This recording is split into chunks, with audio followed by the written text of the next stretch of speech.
So in today's video, we're going to go over buyer agents, what they do, who they are, and why it's not always a good idea to try and buy a property without one. Now, all real estate agents can be buyer's agents. They also can be seller's agents. When you see a property listed online for sale, most likely the listing agent or the one that has a contract with the seller of that property is the one that is going to be sharing that information. If you are a buyer and you want to purchase that property, it's in your best interest to get yourself a buyer's agent to look out for your interests. Now, buying a home for most people is the biggest financial transaction that most people will do within their lifetimes. It's a big deal. It's an emotional deal. You're either growing your family, downsizing your family, looking for your own space, trying to move to a new location. There's a lot going on and there's a lot of moving parts. And it's super exciting as well. So it's easy to get swept up in the whole idea of it all. Finding your buyer's agent is the very first step that you should do. How do you find an agent? What do you do? How do you know they're the right fit? First, you should talk to your friends and family, see if they've had anyone that they've had great luck with.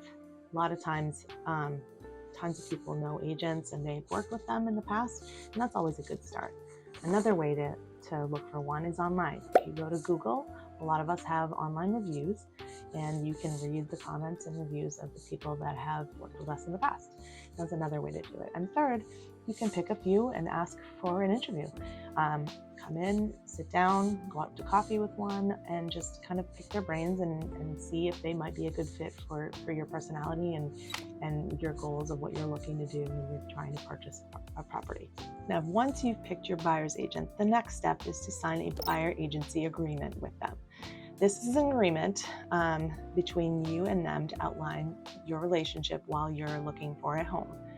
A great agent will work absolutely tirelessly to find you a home, off market or on, and this agreement ensures that they're able to represent you while showing you homes, writing up offers, doing all the research, negotiations, and getting you to that closing table. It's a lot of work, and this is one of the only professions that we don't get paid until we get you to that closing table. So no matter what, we are basically working unpaid until we get you to that finish line. And when you're going over the agreement, obviously the professional fee will come up. It's a fee that is due to the buyer agent, and it is paid for by the buyer. There are a few different ways that our fee can be paid. Sometimes a seller will offer to take care of some of that fee, but sometimes you'll also be asked to come to the table with funds. Make sure you ask your agent to clearly explain this all to you and make sure that you understand before signing everything that's involved. After you've lined up your buyer's agent, the next step is to get a lender in place if you plan to finance the purchase. So a lot of agents have their preferred favorites, but it's up to you. You can shop around and find which one that you want to work with. And once you get your pre-approval letter, then you're good to go. Shopping is my favorite part. So usually when I show homes to clients, we'll go through each house, the outside and the inside. I'll try to make note of certain items depending on what people are looking for, the condition of the home, and try to make the best match possible for whatever the client's needs are. So once we've found that house for you and you are psyched and you are ready to put in an offer, then we are off to the races. Speed is definitely going to be on your side in this market. Everyone is moving super fast. There are more buyers than there are homes for sale. So the quicker you can get your offer in, the better. Now, in New Hampshire, if you want to put together an offer, we put together what's called an offer package.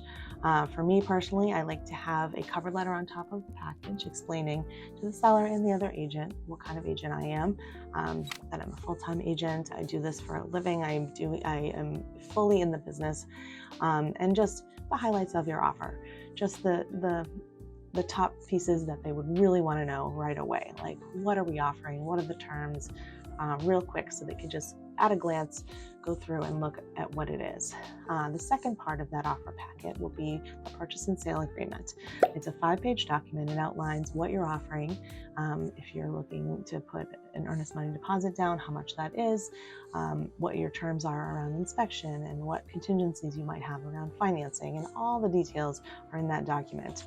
And the next piece of paper that we would have in that packet would be your pre-approval letter to show that you are a buyer that is serious and you have gone forth and contacted a lender to get pre-approved. And then afterwards, depending on the property, there are a few different documents. In New Hampshire, most sellers are required to fill out a property disclosure form, which outlines all of the details of the systems of the property and whatever they know. And buyers are asked to initial and sign each page to make sure that they understand what the property has for systems. If the property is older than 1977, there might be a lead-based paint disclosure as well that you'd be asked to review and sign. And any other documents that might happen to be, if it's a condo, there's a couple other things you need to sign as well. Once that packet's pulled together, it's sent over to the listing agent, and then we wait.